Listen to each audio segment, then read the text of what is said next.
C'est l'époque des hypervitesses, des plein de choses à faire et des retards partout. Avancer. Tu dois travailler, travailler et travailler. Ordre et désordre. Je dirais... Sous tension. Connecté. Paradoxal. Moi, je la trouve chamboulée. Prometteuse. Angoissante. Anxiogène. Superficielle. Singulière. Je dirais qu'elle est éreintante. Positif. Complexe. Vous écoutez Craquer l'époque, le podcast des imaginaires politiques. Bonjour à toutes et à tous, bienvenue dans Craquer l'époque, le podcast des imaginaires politiques. Aujourd'hui, nous poursuivons notre diffusion spéciale dans le cadre des dialogues européens, l'Europe face à la guerre, organisé par les Champs Libres du 20 au 23 novembre 2025. Cette semaine, chaque jour, nous échangerons avec une personne dont le regard nous aide à comprendre la guerre, mais surtout à penser le jour d'après et les conditions d'un retour à la paix. Pour ce faire, et à notre micro, j'ai le plaisir d'accueillir aujourd'hui une invitée spécialiste de la société russe contemporaine, des conflits armés post-soviétiques et de leurs conséquences sur les sociétés. Anne Le Héroux, vous êtes sociologue, maîtresse de conférences au département d'études slaves de l'université Paris-Nanterre. Depuis de nombreuses années, vos recherches documentent la guerre, la sortie de guerre et les violences, notamment dans le Nord-Caucase. Vous êtes l'autrice de nombreux écrits qui s'intéressent aussi bien aux combattants et ex-combattants des conflits post-soviétiques qu'aux mobilisations de la société contre les violences institutionnelles en Russie, en particulier celles commises par l'institution policière. Vous êtes la co-autrice avec Aude Merlin, Amandine Régué-Maillet et Sylvia Serrano de Tchétchénie, une affaire intérieure, russe et tchétchène dans l'étau de la guerre oubliée, paru aux éditions Autrement en 2005, et vous avez dirigé avec Elisabeth Seka-Kovlovsky l'ouvrage Culture militaire et patriotisme dans la Russie d'aujourd'hui, publié chez Cartala en 2008. Qu'est-ce qui vous a conduit à engager une réflexion sur la violence, sur les vies qui y sont exposées et sur ceux qui en font l'usage ? Y a-t-il eu d'ailleurs un événement, une rencontre qui a suscité chez vous un intérêt particulier pour ces terrains de recherche et qui vous a poussé à vous rendre en Russie ? Alors, ça s'est fait en fait plutôt en deux temps. C'est-à-dire qu'en fait, moi, je me suis intéressée à la Russie, ou plus exactement à l'URSS finissante, celle de la perestroïka, en fait, à partir de 89-90, au moment où ce qui émergeait le plus n'était pas tant la guerre, les conflits et la violence, mais plutôt l'idée de la sortie d'un régime répressif et de l'émergence des libertés, et de l'émergence aussi d'une mémoire, d'un discours sur les violences du passé. Le goulag, bien sûr, les répressions staliniennes et tout ce qui avait pu faire le quotidien aussi des soviétiques pendant toute cette période. Donc moi, mon intérêt pour ces questions-là, il est plutôt en fait un intérêt, disons, sociologique au départ pour les mobilisations sociales. J'avais fait mon DEA à l'époque sur les grèves des mineurs, donc c'était assez éloigné en fait de ces questions, et c'était plutôt autour de l'émergence d'acteurs sociaux, autour de l'auto-administration locale, de la participation politique, de ces questions-là.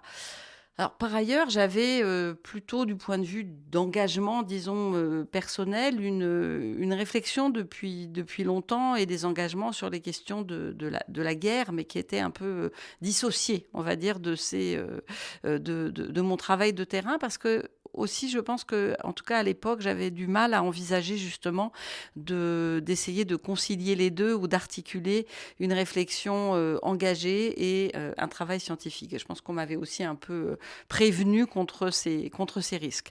Et ce qui a, je dirais, un peu précipité en fait le fait que je me sois intéressée à la violence, en fait, c'est la guerre en Tchétchénie. C'est en particulier la première guerre de Tchétchénie, puisque elle s'est déroulée pendant que je vivais en réalité à Moscou, et donc j'ai pu c'est là que vraiment je me suis pour la première fois autant intéressée à qu'est-ce que la guerre faisait à une société qui sortait d'un régime autoritaire, qui en était sorti par les moyens de la démocratie, en même temps qui voyait ce régime commettre justement à son tour des violences. Alors la violence en Tchétchénie bien sûr, mais auparavant aussi des violences politiques et des graves entorses justement à cette démocratie naissante.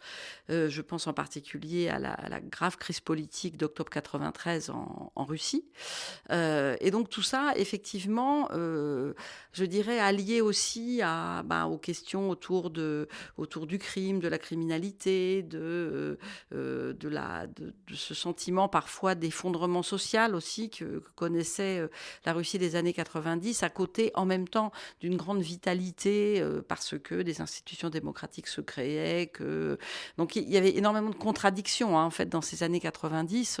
Si on se les remémore aujourd'hui, je dirais plus de 30 ans après, en fait, et à l'aune aussi du régime, de ce qu'est devenu le régime russe aujourd'hui, on a peut-être un regard, en tout cas j'ai un regard, je pense, plus bienveillant sur ces années 90 que je ne l'avais à l'époque en réalité. Mais voilà, donc c'est comme ça que je me suis vraiment intéressée, effectivement, parce que j'ai fait une série de 2 articles dans Culture et Conflit, dans le cadre d'un projet collectif sur les questions de violence dans mon laboratoire de l'époque, le CADIS. Et puis, ensuite, ça m'a plus tellement quitté, en fait, de travailler sur ces questions-là, sur le patriotisme, de travailler sur des questions de répression et de violence dans le cadre des migrations de travail aussi en Russie. Et puis, de plus en plus, effectivement, autour de la question de la guerre, à la fois, en effet, des soldats, de la société et du régime autour de ces questions.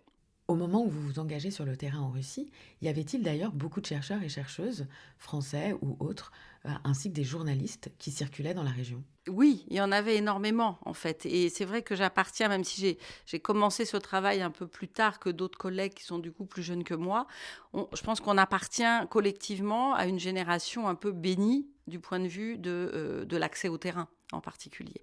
Cette génération qui a connu justement, alors pour certains, la période soviétique avant, finissante, donc avec toutes les difficultés, mais aussi en même temps, je pense, des pépites qui étaient les discussions dans les cuisines avec des amis, avec des artistes, des intellectuels, c'est-à-dire tout ce que le système finissant permettait d'interstices, de brèches, etc. Donc, moi, je n'ai pas vraiment connu cette période-là, mais je pense qu'elle était aussi extrêmement riche et sans doute que pas mal de mes collègues en ont un peu aussi la nostalgie d'une certaine façon, même si aujourd'hui, on est un petit peu revenu à cette période-là.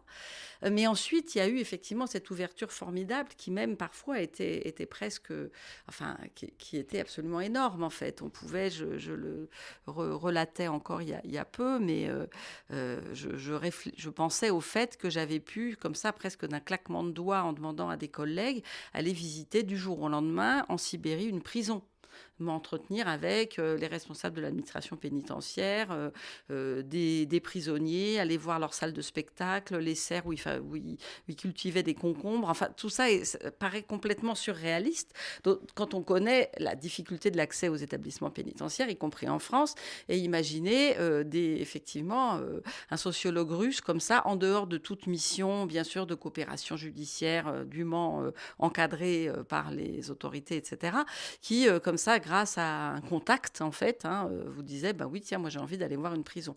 En fait, aujourd'hui, moi, je suis en contact avec beaucoup de militants de la cause carcérale et pénitentiaire, et beaucoup sont en exil, certains sont en France, et un de leurs rêves, en fait, c'est de continuer à travailler sur les prisons et de pouvoir aller visiter les prisons en France. Et là, on leur dit, en fait, c'est très compliqué. Et ils sont très étonnés parce qu'ils pensent qu'ils sont dans un pays démocratique où tout ça est beaucoup plus ouvert.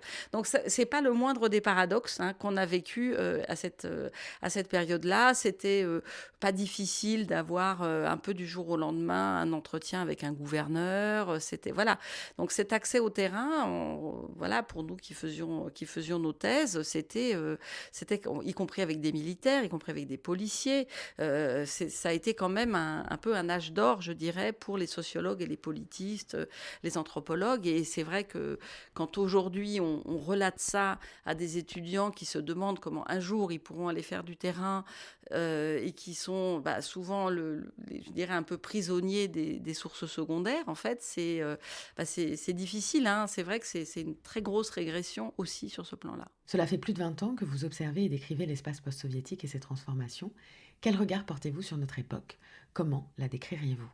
Écoutez, je la décrirais quand même beaucoup autour d'un fort recul des libertés fondamentales Et c'est un recul qui est évidemment que quand on observe la réalité de la Russie en particulier, on peut disséquer, je dirais, au jour le jour, mais c'est aussi des grandes tendances du point de vue de la répression. Je pense notamment évidemment aux législations répressives, je pense à des connexions parfois sur la question des libertés numériques, par exemple, sur lequel travaillent d'autres de mes collègues. On voit aussi des correspondances se faire et je dirais une sorte d'ambiance générale de ce point de vue-là. Alors il y a aussi bien sûr évidemment, et on va je pense en parler, la question de la guerre et des conflits armés, la question de l'empire aussi, la question de l'impérialisme et la question dont, alors ça c'est une question qui m'intéresse aussi depuis longtemps, que moi ce que j'ai pu faire et tout l'environnement dans lequel j'ai été autour de la guerre en Tchétchénie, qui pour le coup ne concernait pas beaucoup de collègues, mais quand même quelques-uns ou quelques-unes, a beaucoup nourri, je pense, notre réflexion sur ces questions-là, avant que, avec la guerre en Ukraine en 2014 déjà, et surtout depuis 2022, ça ne redevienne un peu au centre des réflexions, cette question de l'empire, du post-colonial, de l'héritage colonial, de la difficulté à penser aussi cet espace-là russe et post-soviétique dans sa dimension coloniale, pas exactement comme les autres. Quels sont les outils, là aussi, intellectuellement, quels sont les outils pertinents pour l'interroger. C'est vrai qu'aujourd'hui, on a une sorte vraiment d'abondance de mobilisation, de travaux, de collègues, bien sûr, ukrainiens, géorgiens, arméniens, issus aussi des minorités non russes de la Fédération de Russie, qui aujourd'hui élabore cette pensée-là, qui, lorsque, je pense au début des années 2000, effectivement, où la deuxième guerre de Tchétchénie coïncidait avec l'arrivée de Vladimir Poutine au pouvoir, on était aussi dans la réflexion sur ces guerres, en fait, assez coincés ou assez isolés. Est-ce qu'il serait possible de faire des parallèles entre justement tout ce que vous venez de décrire et ce que l'on peut observer en Europe et en France? Toujours assez réticente à faire des parallèles, bien sûr, mais encore une fois, sur le plan d'un certain nombre de régressions démocratiques, je pense par exemple à certaines difficultés que rencontrent les associations, loi de 1900, un certain nombre de contraintes légales qu'elles ont à subir au nom, par exemple, alors, depuis il y a quelques années, c'était au nom de l'antiterrorisme. Aujourd'hui, c'est au nom de la vigilance numérique ou c'est au nom de différentes choses.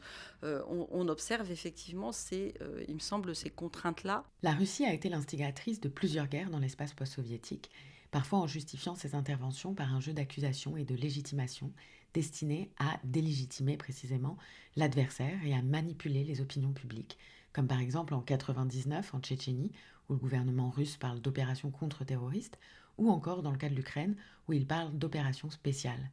Comment comprendre ces termes et qu'est-ce que le gouvernement russe cherche-t-il ainsi? Comme vous l'avez très bien dit, il cherche effectivement à se légitimer et il cherche à se légitimer en anticipant, je dirais aussi, les réactions à la fois en interne de sa propre société, mais aussi de la communauté internationale. Et en tout cas, alors, dans le cadre de la guerre en Ukraine à grande échelle depuis 2022, c'est sans doute un petit peu moins le cas, et c'est parce que c'est aussi devenu tellement caricatural et tellement à usage interne que finalement, ça ne trompe plus personne quelque part. Mais en revanche, si on reprend même la première guerre de Tchétchénie en 1994, on était dans le discours politique, dans le rétablissement de l'ordre constitutionnel.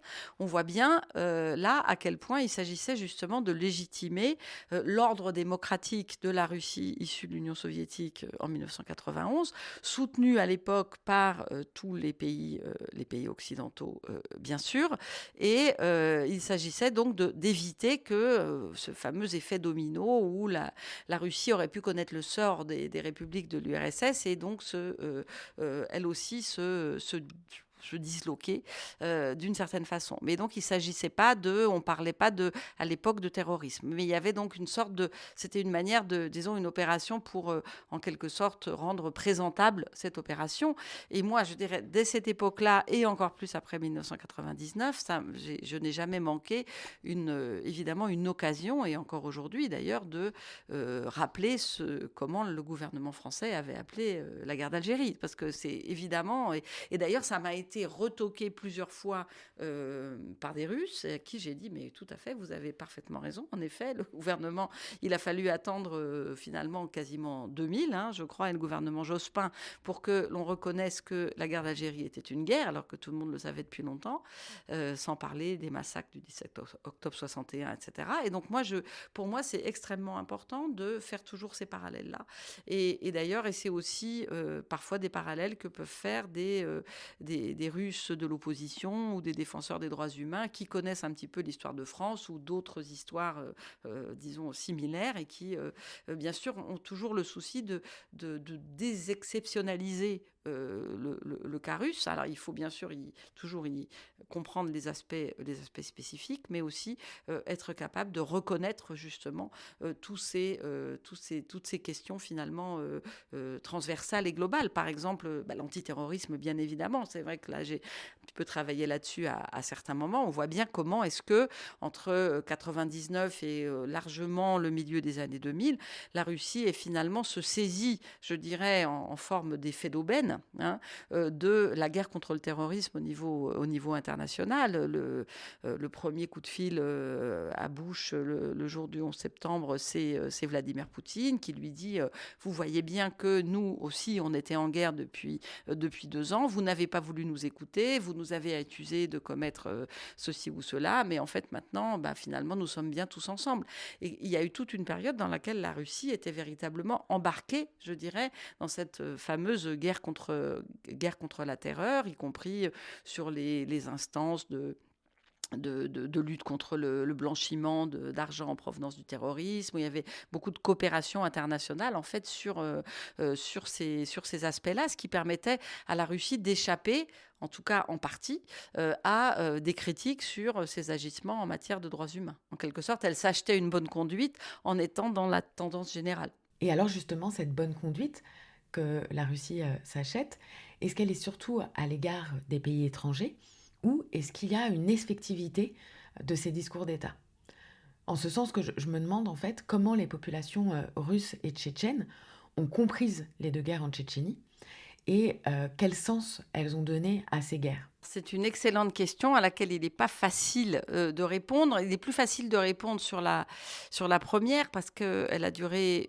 Enfin, disons, voilà, l'intervalle entre les deux n'a pas été très long, donc on peut en faire un bilan sans doute peut-être un petit peu plus clair. Elle a été assez unanimement condamnée, mais pas forcément condamnée pour ce qu'elle faisait à la population tchétchène, à l'exception bien sûr d'un certain nombre de figures, de journaux indépendants. Il y avait quand même plus de gens, je dirais, qui étaient révoltés par cette guerre, sans pour autant aller jusqu'à se mobiliser, des rares exceptions près.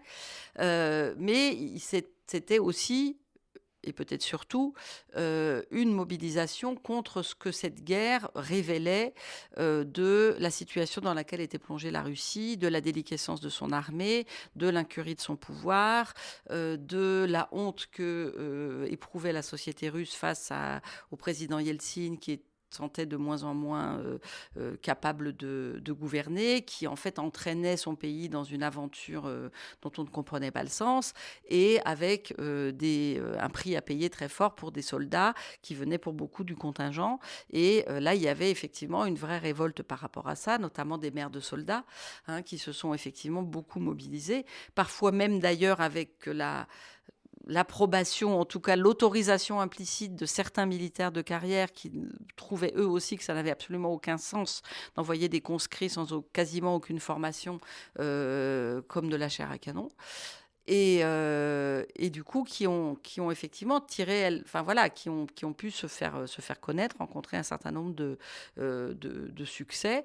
Et par ailleurs, ce qu'il faut bien comprendre, c'est que la Russie et la société russe, en tout cas une partie de la société qui avait accès à ces institutions européennes, internationales, avait aussi intérêt à tout ce que cette manne, je dirais, pas seulement financière, hein, mais c'est aussi une manne en termes de contact, en termes de carrière, en termes de rétribution symbolique, on pourrait dire. Hein, tout ce que cette manne, par exemple, de l'adhésion au Conseil de l'Europe en 1996, puis à la Convention européenne des droits de l'homme et donc à la CEDH, en fait, a créé effectivement une sorte d'appel d'air, en effet, pour tout un tas d'associations, de juristes, d'avocats qui, en fait, ont pendant 20 ans, quasiment, travaillé pour la Cour européenne de Strasbourg. En tout cas, ont fait des plaintes, ont élaboré des tas de stratégies pour que, en effet, la Russie puisse, je dirais, améliorer sa législation, puisse, que les coupables de violation des droits humains puissent être jugés. Et donc, il y a eu tout un effort aussi qui était quand même un effort également de construction de l'état de droit par en bas, si je puis dire, pour faire en sorte que la Russie, effectivement, améliore sa manière de juger, améliore son application du droit, en particulier en droit pénal, et puisse, disons, le moins possible, puisse être amené à devoir recourir à la juridiction de Strasbourg. Mais bon, ça, alors, maintenant, on sait qu'évidemment, la Russie a été pendant très longtemps, jusqu'à ce qu'elle sorte, en fait, de la Cour européenne des droits de l'homme, le premier pays. Je crois qu'il y avait la Turquie et l'Ukraine qui n'étaient pas très loin derrière, mais au niveau de l'ensemble des plaintes jugées, déclarées recevables et des condamnations. Et pendant très longtemps, la Russie a payé. Elle payait les victimes qui étaient déclarées. Donc la Russie était déclarée coupable, elle payait. En revanche, et ça tous les juristes l'ont bien souligné, elle a très peu mis en conformité sa législation pour quelque part ne plus avoir besoin justement de Strasbourg et encore moins poursuivi les coupables. Et ça, c'est toujours évidemment le grand défaut aussi peut-être de cette juridiction et un défaut qu'ont essayé de contourner un certain nombre de juristes, d'avocats concernant les crimes en Tchétchénie ou concernant les violences policières ou concernant les violences pénitentiaires, bien sûr pour faire en sorte que les coupables soient jugés en Russie et que l'état de droit progresse dans le pays grâce à ça. Toujours en ce qui concerne le sens que les populations peuvent donner aux guerres, qu'en est-il dans le cas de l'Ukraine ? Est-ce que certains et certaines voient un continuum entre les guerres précédemment menées par la Russie et celle qui est menée en Ukraine ? Alors, certains, oui, mais certains, je pense, de moins en moins nombreux, ça c'est clair.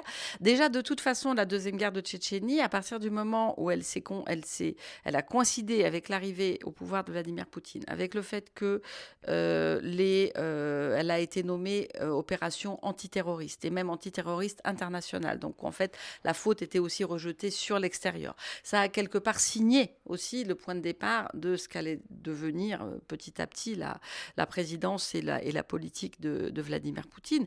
Par ailleurs, tout un tas de personnalités politiques, on peut les appeler libérales des années 90 en particulier, qui avaient participé aux réformes économiques, etc., et qui avaient été plutôt hostiles à cette première guerre. Alors, pas forcément par humanisme ou par militantisme, mais parce qu'ils y voyaient aussi un facteur d'empêchement, de modernisation économique, sociale de la Russie, un facteur de mauvaise image au niveau international et tout ça.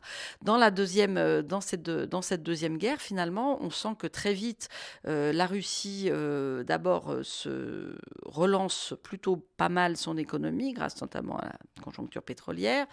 Elle réussit assez vite à régler ses problèmes de dette extérieure publique et donc est beaucoup moins dépendante et devient plus souveraine par rapport à ses décisions et moins dépendante. Et puis on voit donc une partie de ces élites libérales qui en fait finalement approuvent la guerre. Approuvent la guerre parce que, comme l'a dit, je cite ses propos, Anatoly Tchoubaïs, justement un des pères des privatisations, dit en Tchétchénie, l'armée russe renaît. Il dit ça en plein bombardement sur Grozny. Donc on voit bien là comment c'est vraiment effectivement la guerre fait l'État. On peut le dire pour le dire très rapidement. On peut pas mieux le dire que dans cette phrase de Tchoubaïs, me semble-t-il. Donc la société se retrouve finalement derrière un leader qui contraste tellement avec celui qu'elle vient de quitter, Boris Yeltsin, qui promet la stabilité, promet finalement au départ aussi ne renie pas du tout les institutions démocratiques, simplement veut mettre de l'ordre dans ces institutions, la fameuse verticale du pouvoir, des choses comme ça, mais qui ne va pas au-delà de... Il n'enferme pas les gens, il n'enferme pas le pays, il n'empêche pas les classes moyennes d'aller passer leurs vacances à l'étranger ou d'envoyer leurs enfants faire des études. Donc finalement, quelque part, il y a une sorte de donnant-donnant qui a fonctionné comme ça assez bien pendant assez longtemps. Alors maintenant, sur les guerres d'aujourd'hui et sur l'Ukraine, mais il y a eu aussi la Géorgie en 2008, il y a eu aussi quand même la participation de la Russie à la guerre en Syrie, bien évidemment, en particulier à partir de 2013.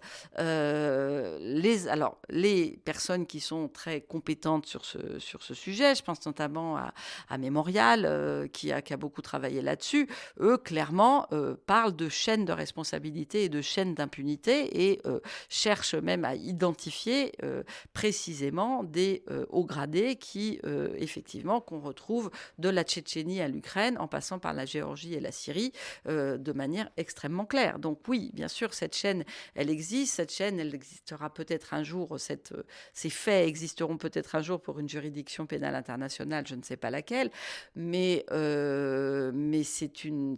c'est assez évident pour beaucoup d'entre nous qui travaillons sur ces sujets. Et je dirais que de ce point de vue-là, d'ailleurs, et peut-être malheureusement doublement, parce qu'il y a la guerre et parce que ça n'est pas intervenu avant pour les autres conflits, mais clairement, l'invasion à grande échelle de 2022, là encore une fois, elle a fait reprendre conscience que, oui, tiens, c'était déjà comme ça en Tchétchénie. Finalement, c'était pas un petit truc isolé, c'était pas quand même le fait que, effectivement, les combattants, le terrorisme international, etc., on avait quand même affaire à une même matrice de guerre. Les chercheurs qui travaillent sur les conflits armés et plus largement sur la violence ont montré que les personnes arrivaient à reconstruire un quotidien dans la guerre, que l'incertitude, les blessures, la mort pouvaient devenir l'ordinaire et que des habitudes pouvaient se reconstituer au milieu du chaos. Comment donc s'organisaient, ou devrais-je dire se réorganisaient, les vies en Tchétchénie lors des moments d'affrontement ? Qu'en est-il également en Ukraine ? Alors, sur cette question-là, je pense que les deux situations sont assez différentes, en fait. Elles sont vraiment très différentes. Pourquoi ? Parce que dans le cas de la Tchétchénie, on a un tout petit territoire qui est complètement en proie au combat, au bombardement et à l'exode aussi d'une très grande partie de la population. Alors bien sûr, dans cette situation-là, il y a toujours aussi un quotidien qui subsiste. Alors dans lequel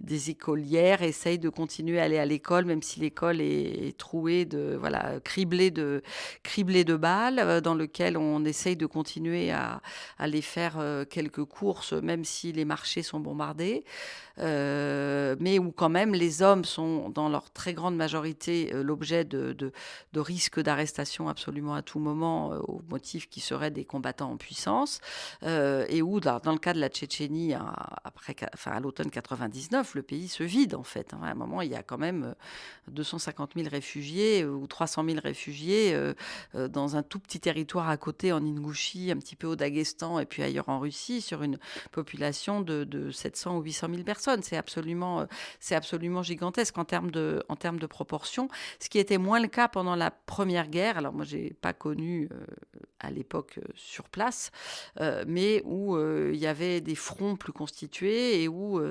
il y avait eu beaucoup moins d'exodes et où les gens avaient beaucoup moins fui et donc avaient quand même réussi à effectivement continuer à essayer d'exercer leur métier dans cette guerre. Dans le cas de l'Ukraine, ce qui me semble, alors je ne suis pas une spécialiste de la guerre en Ukraine du tout, j'ai beaucoup d'autres collègues qui sont spécialistes de cette question-là, mais je pense que ce qu'on observe et ce qui est dit un petit peu partout, c'est pas du tout quelque chose de propre ou de personnel que je vais dire là, et c'est aussi le fruit de tout ce que les autres collègues bien sûr rapportent. C'est d'une part que toute l'Ukraine n'est pas envahie. hein, bien sûr. Alors, on a connu cette première phase des premières semaines en février-mars 2022, où là, on a pu penser qu'effectivement, enfin, d'abord, la première nuit, toutes les villes étaient attaquées. Ceci étant, il y a encore aujourd'hui, quand on regarde la carte, si on a l'application d'alerte d'Ukraine, on peut voir que toutes les nuits, enfin, pas toutes les nuits, mais un certain nombre de nuits, et parfois, en ce moment, 1 ou 2 nuits par semaine, la carte se couvre de rouge, c'est-à-dire qu'il y a des alertes dans toutes les régions. Ça tombe pas forcément dans toutes les régions, mais il y a des alertes dans toutes les régions. Donc, je dirais que la peur et l'angoisse, évidemment, continuent à être très présentes. Mais malgré tout, on peut aussi continuer à vivre. Et ça, d'ailleurs, c'est pas le moindre des paradoxes, là aussi, qui peut étonner la personne qui se rend pour la première fois en Ukraine depuis 2022. C'est qu'on peut voir, je pense par exemple à la ville de Lviv, hein, on peut aller découvrir avec vraiment consternation l'immensité de l'agrandissement du cimetière avec toutes les tombes des soldats morts au combat. On peut croiser et tous les jours quasiment un enterrement, une procession d'enterrement de soldats de corps de soldats revenus décédés du front, et dans le même temps, 2 rues plus loin, voir des gens aux terrasses des cafés en train de prendre l'apéritif. C'est ça aussi effectivement le quotidien de cette guerre, et dans une ville qui sont des villes d'un pays qui était un pays très industrialisé, très urbain, avec des infrastructures certes qui sont bien sûr ciblées, hein, par les bombardements depuis plusieurs années, et encore ces derniers jours à l'approche de l'hiver, mais des infrastructures qui continuent à fonctionner, des trains qui continuent à fonctionner, une vie numérique aussi extrêmement avancée, je dirais, que ce soit pour réserver des billets pour la banque ou pour tout un tas de services. Et cette vie-là, elle continue aussi, évidemment, à fonctionner, et les gens continuent à vivre, même si on a aussi cette impression de poids. Et si les gens peuvent aussi vous dire, de toute façon, ça fait 3 ans qu'on ne dort pas. Alors, ce qui ne veut pas dire que les gens ne dorment pas du tout, bien sûr, mais c'est juste qu'ils sont dans un état de vigilance extrême, hein, qui fait qu'effectivement, ils peuvent être en alerte à tout moment. Mais malgré tout, oui, on étudie, on essaye de se projeter dans l'avenir. Je pense que ce n'est pas évident, évidemment. Donc, on vit quand même dans un horizon temporel, évidemment, beaucoup plus réduit qu'il ne pouvait l'être auparavant. Mais il y a, disons, une construction institutionnelle, sociale, économique, infrastructurelle dans le cas de l'Ukraine qu'on ne peut absolument pas, je pense, comparer avec la Tchétchénie, dont tout a été, je dirais, quasiment détruit, mais qui ensuite a été aussi dans une atmosphère qui n'était plus une atmosphère de guerre ouverte au sens de bombardement, de tirs d'artillerie journaliers, bien sûr, mais une atmosphère de régime extrêmement répressif, de cette après-guerre sans fin, on pourrait dire, en Tchétchénie, hein, de glissement progressif de la guerre à l'après-guerre très répressif, et tout simplement au régime répressif, dans lequel, par ailleurs, il y a très peu, effectivement, aujourd'hui, de faits de violence armée proprement dite, mais où il y a des gens qui disparaissent tous les jours, où il y a la terreur pour les hommes d'être mobilisés pour être envoyés au front en Ukraine, enfin au front russe du coup en Ukraine bien sûr, et donc une société qui n'est jamais véritablement sortie en fait de la guerre, même si en apparence dans les fastes, on va dire, de la reconstruction de Grozny, de ses fontaines de couleurs, de sa plus grande mosquée, etc., de ces gratte-ciel de Grozny City, il y a une apparence de normalité. Je vous propose maintenant que l'on écoute un titre que vous avez choisi, Что такое осень, du groupe de rock phare de la perestroïka, DDT.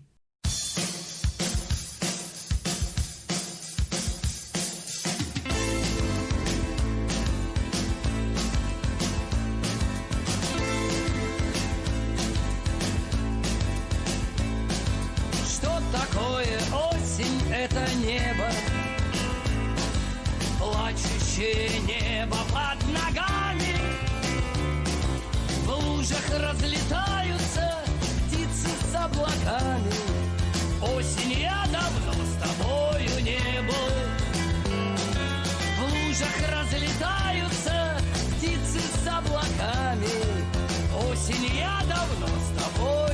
небу. Осень в небе, жгут корабли. Осень мне бы прочь от земли. Там, где в море тонет печаль. Осень темная даль. Что такое осень? Это камни. Верность над чернеющей невою. Осень вновь напомнила душе о самом главном. Осень я опять лишен покоя. Осень вновь напомнила душе о самом главном. Осень я опять лишен покоя. Осень в небе, жгут корабли. Осень мне бы прочь от земли. Там, где в море тонет печаль. Осень темная даль.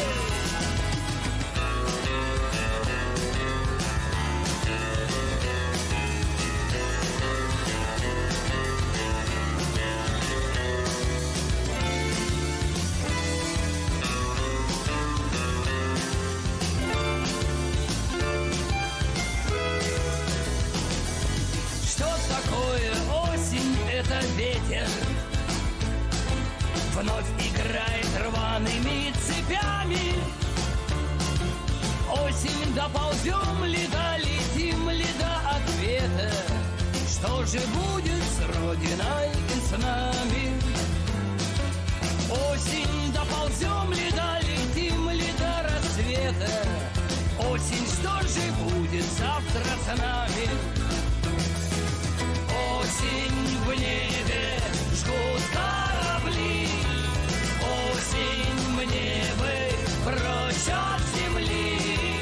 Там, где в море тонет печаль. Осень темная даль.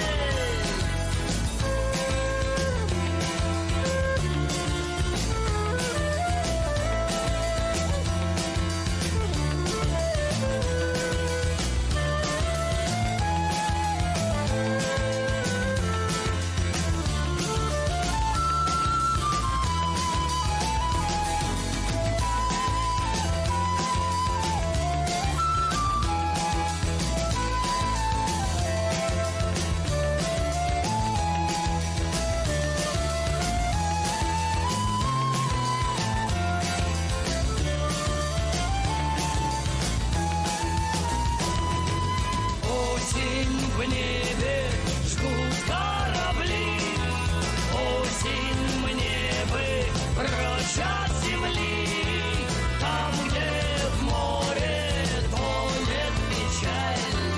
Осень темная даль. Тает стаей город во мгле. Осень, что я знал о тебе. Сколько будет рваться листва. Осень вечно права.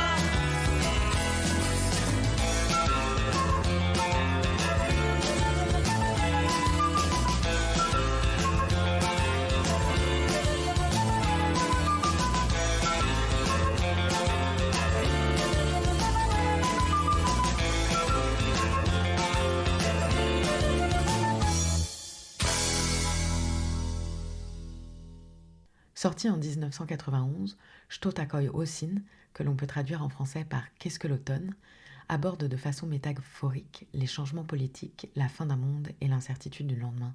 Pourquoi avoir choisi ce titre, Anne Le Héroux ? Alors là encore, c'est un petit peu un détour en fait, parce que j'ai choisi ce titre en réalité parce que en fait, il a été détourné en quelque sorte et réutilisé par les Tchétchènes en 1994-1995. Et on l'entend, alors il a été ensuite enregistré par différentes personnes et on l'entend en particulier dans un reportage qu'avait fait pour la télévision la réalisatrice Mylène Saulois en 1995. On voit un combattant en fait qui joue de la guitare dans un hôpital où sont soignés des combattants et qui chante cette version tchétchène, enfin en russe d'ailleurs en l'occurrence, de Что такое осень, qui est un ode à Grozny, Grozny sous les bombes, Grozny détruite, mais au peuple qui se bat pour la liberté. Voilà. Merci à vous, Anne Le Héroux, et merci à vous qui nous écoutez. C'était Craquer l'époque, un épisode enregistré dans le cadre des dialogues européens L'Europe face à la guerre, organisé par les Champs Libres. Rendez-vous demain pour la suite de notre entretien avec Anne Le Héroux. Craquer l'époque est un podcast produit par Radio Radio, en partenariat avec Collatéral, la Gaieté Lyrique, les Champs Libres et le service culturel de Rennes 2. Cet épisode a été réalisé par Juliette Duclos-Valois. Rendez-vous la semaine prochaine pour la suite de cette